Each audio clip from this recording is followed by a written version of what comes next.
25 25 বলছে x square plus x minus 20 উৎপাদকে বিশ্লেষণ করো।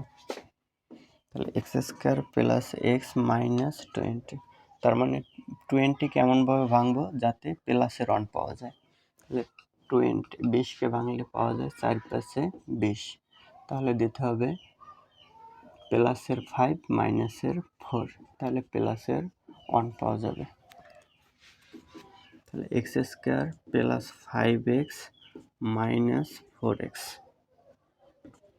মাইনাস 20, তাহলে 4x 5x থেকে 4x গেলে 1x থাকে, তাহলে 4টা রাশি হলো। এ জায়গায় কমন যায় x, তাহলে x থাকে প্লাস 5, আর এ জায়গায় মাইনাস কমন যায় আর কমন যায় 4, তাহলে -4 গেলে থাকে x, x প্লাসের থাকে -4 গেছে, তার মানে 20-এর ভিতরে আছে 4 আর 5, তার মানে 4 কমন গেছে, মাইনাসও কমন গেছে, তাহলে প্লাসের 5 থাকে, কারণ একটা মাইনাসের ভিতরে আছে একটা প্লাস আর একটি মাইনাস, তাহলে মাইনাস কমন গেলে প্লাস থাকে, তাহলে দুইটা রাশি হলো। তাহলে x প্লাস 5 পাশেও আছে পাশেও আছে, তাহলে x প্লাস 5 কমন যায়, থাকে x মাইনাস 4, এটা অ্যান্সার।